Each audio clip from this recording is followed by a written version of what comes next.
Today I want to talk about resilience. I know a lot of us are struggling a lot right now, especially as things continue to change based on our respective states and the situation with COVID-19 in our states. Things are a little bit tricky. We're experiencing this quarantine in different ways, depending on the stats in your state, in your community, what's going on, what popular opinion looks like regarding the stay-at-home orders. There's just a lot to process every day. And part of what helps us get through each day is our resilience, our ability to adapt and move through situations that are challenging, while remaining able to function to whatever extent we can. Adapting with changes, ensuring that we're able to continue living our lives in a way that makes sense to us, that's healthy, that that brings us joy. These are all important considerations to make, and it's very, very strange and new for everybody, regardless of their situation. Our stay-at-home order here in Minnesota was just extended another couple of weeks. A lot of people have opinions about that here. I thought it would be a good time to really focus on the idea of resilience and what that means to me, what that means to the people I care about, and then also, I've been thinking a lot about that. Kind of tying that into plants is a tricky idea because plants are plants. Obviously, plants aren't experiencing this particular challenge alongside us, but they do encounter their own challenges and bounce back from those challenges a lot of the time. And witnessing that brings me hope and kind of contextualizes resilience for me in a way that kind of provides a coping skill for me. Part of the reason why I got into plants was because they were able to thrive and grow and exceed expectations and become bigger and better and come out on the other side of adversity in ways that were surprising sometimes. And I have quite a few examples of that in my collection. So it helps to contextualize resilience for me a little bit. It has, houseplants as a whole have provided a coping skill for me. At first it was, getting through the winters here in Minnesota. And now it's more, it's definitely extended. My houseplant coping skill is very useful right now for me. So I thought today, with all of this kind of weighing on my mind a little bit, thought it would be kind of a fun idea and a relevant idea to share examples and stories of some of the plants in my collection that have bounced back from challenging circumstances or obstacles, or have been on the brink of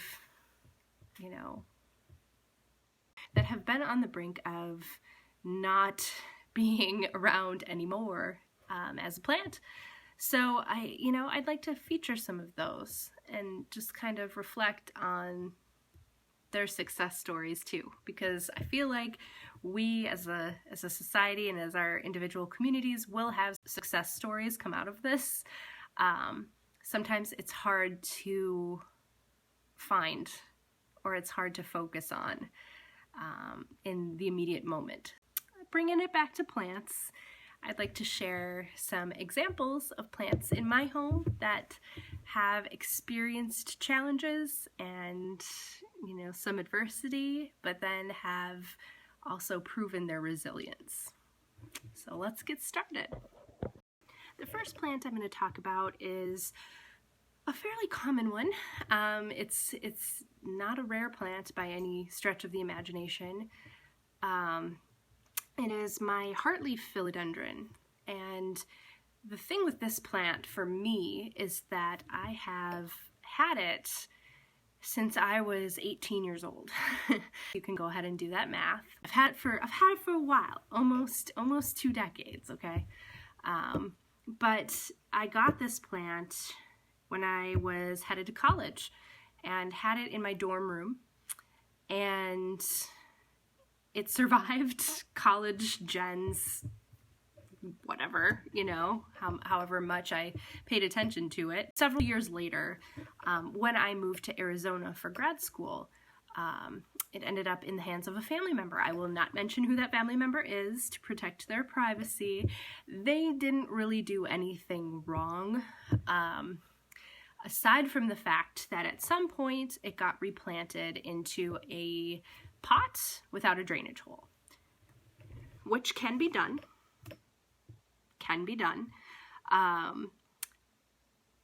But I do believe that it was overwatered more than once. When I got back and reacquired the plant, you know, I kept it in that pot. It did okay for a while. I probably myself overwatered it more than once. And at some point I noticed that it was starting to die.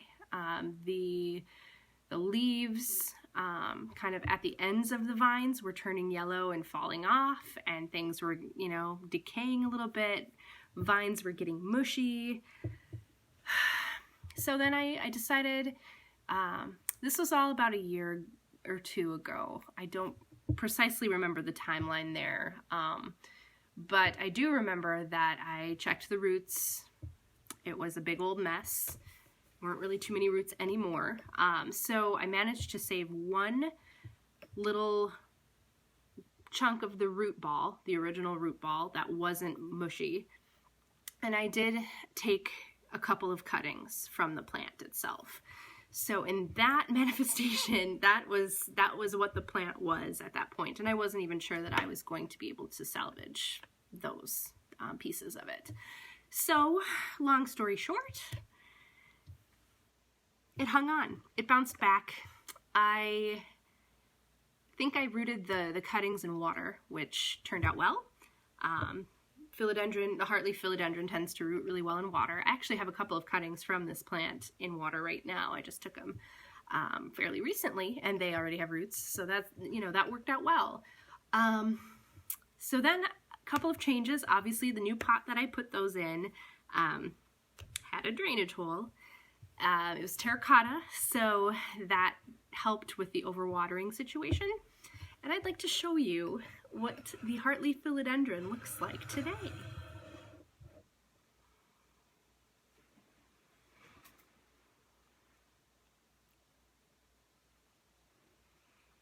It is thriving.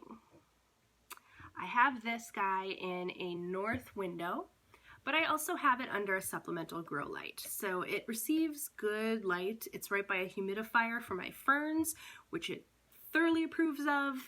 It is living its best life. I decided to give it a trellis to see what it would do, mainly for space reasons.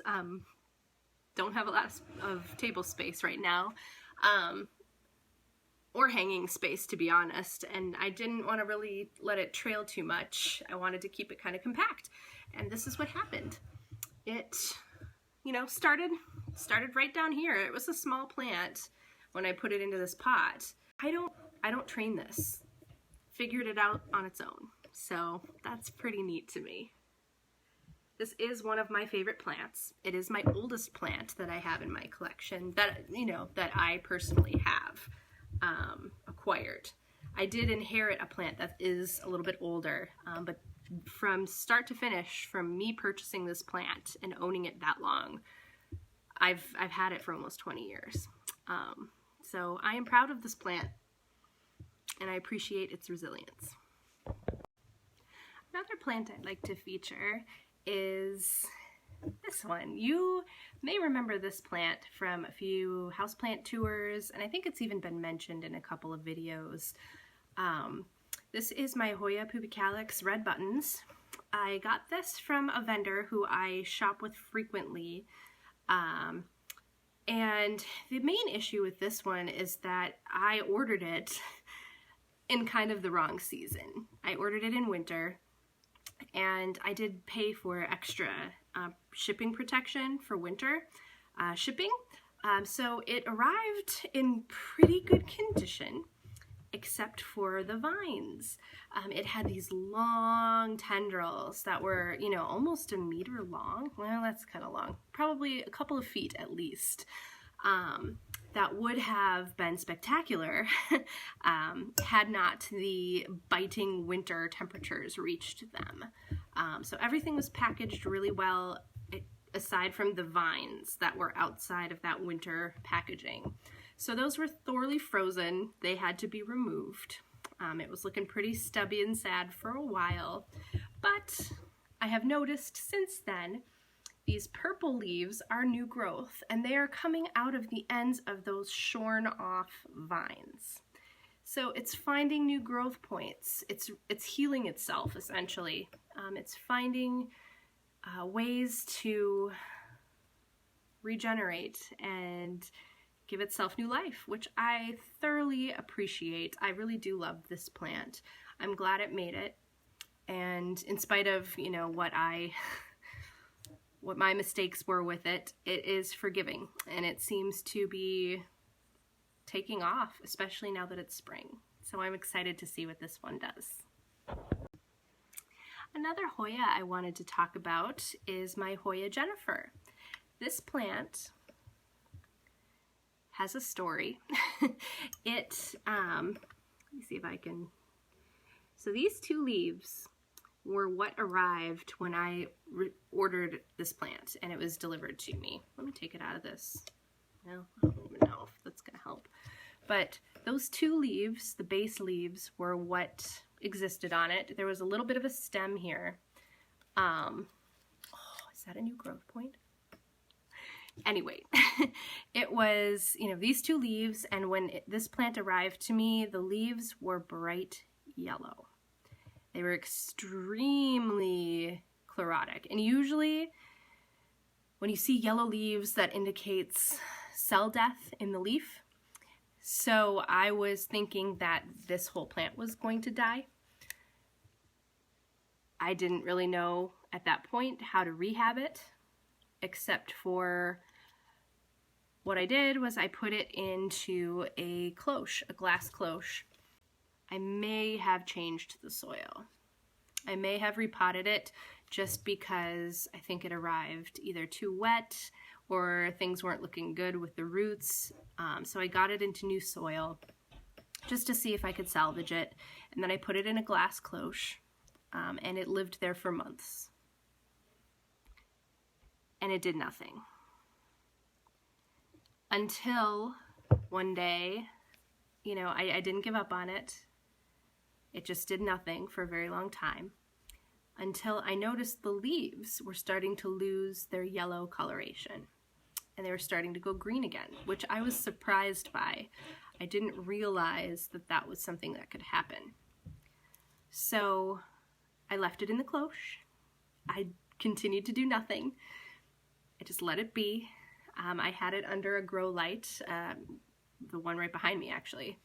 And at some point, a few months later, they were green enough that I felt comfortable that the plant was still alive, and ended up moving it out of the cloche and onto a shelf with some of my other Hoya, and continue to just care for it like you care for Hoya, just the typical care for Hoya.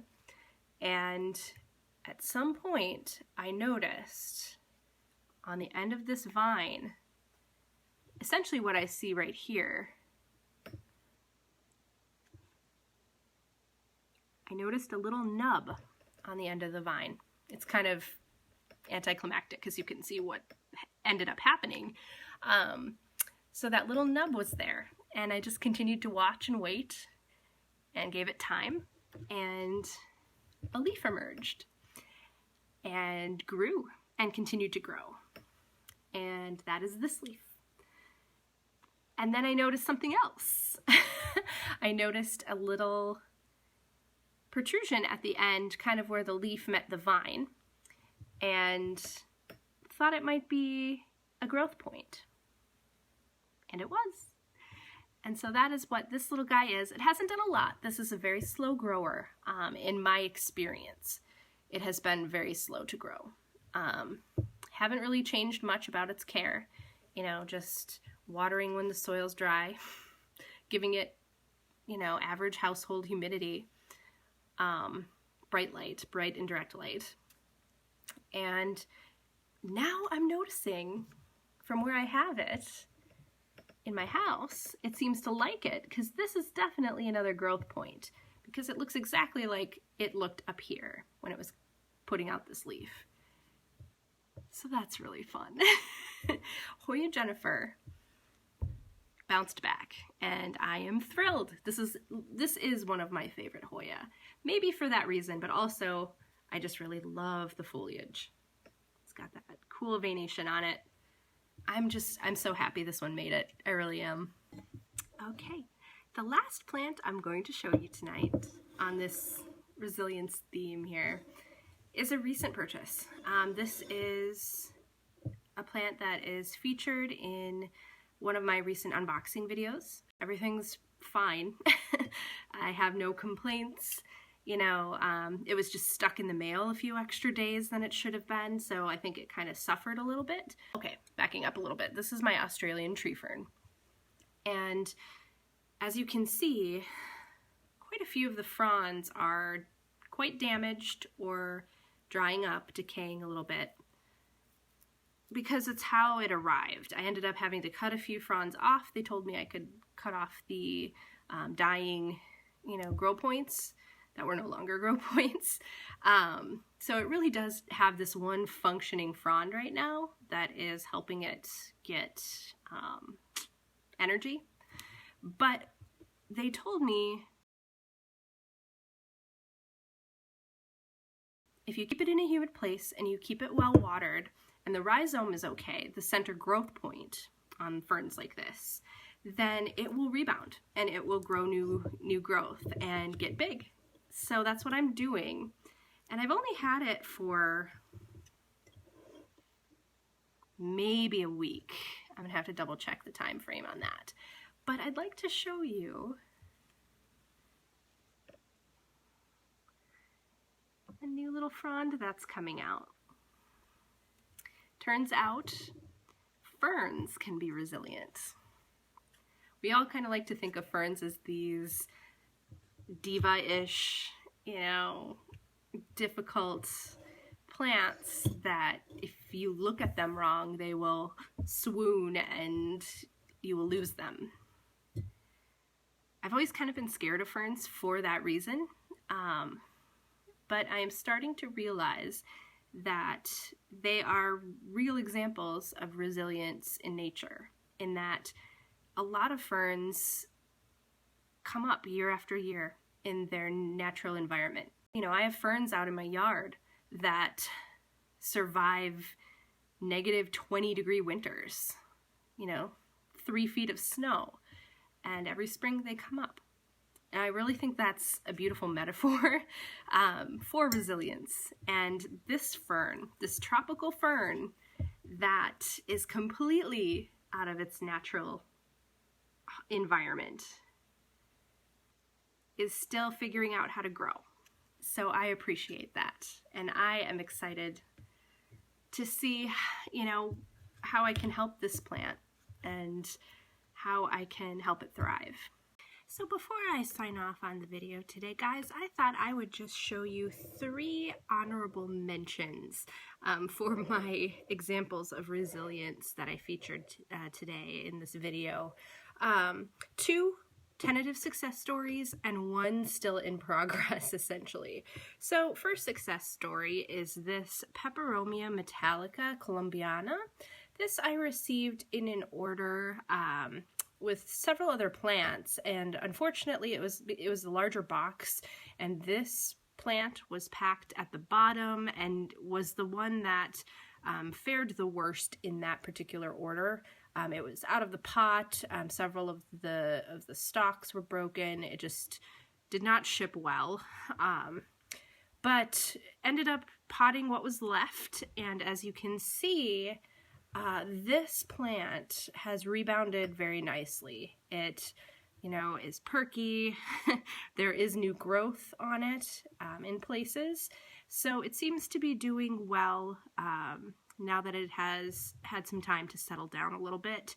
And it is definitely an example of that perseverance I see often in plants that arrive at my doorstep in kind of rough shape.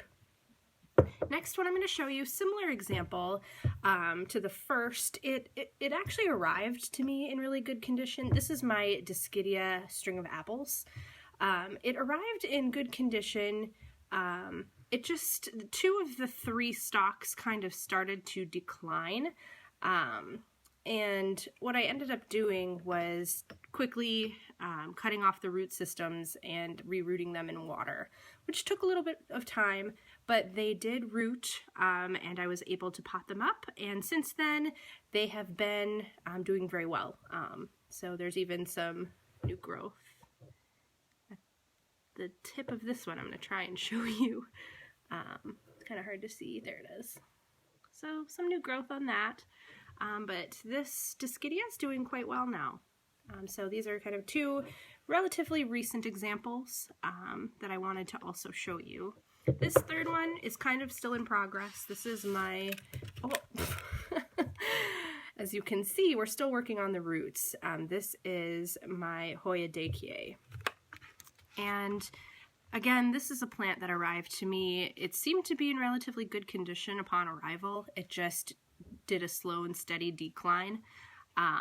So I ended up, again, having to cut the entire root system off and put it in sphagnum moss in a glass cloche, and it's been there ever since. It's been there for several months now, and we do have roots, but not many, and it's still very slow progress with this one. We're not out of the woods yet on it. So I'm still trying to kind of bolster it a little bit and see if we can get some more root growth before I repot it. And until then, it's kind of one of those that is a little bit touch and go still. But I thought I would mention it here because it did show signs of rebounding. So I would like to thank you guys for joining me on this little impromptu video about resilience, because I do think plants have some of the best examples of resilience, and we can learn a lot from them.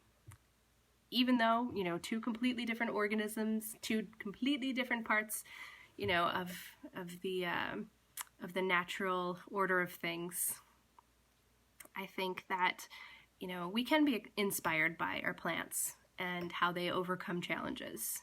And I think that we can use that too as coping skills to, you know, help them thrive.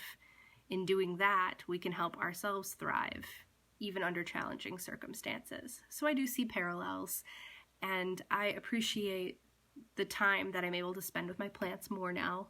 And I'm able to notice things about them that inspire me and that, you know, make me happy. So I do hope that all of you are, you know, experiencing similar joy with your own collection of plants.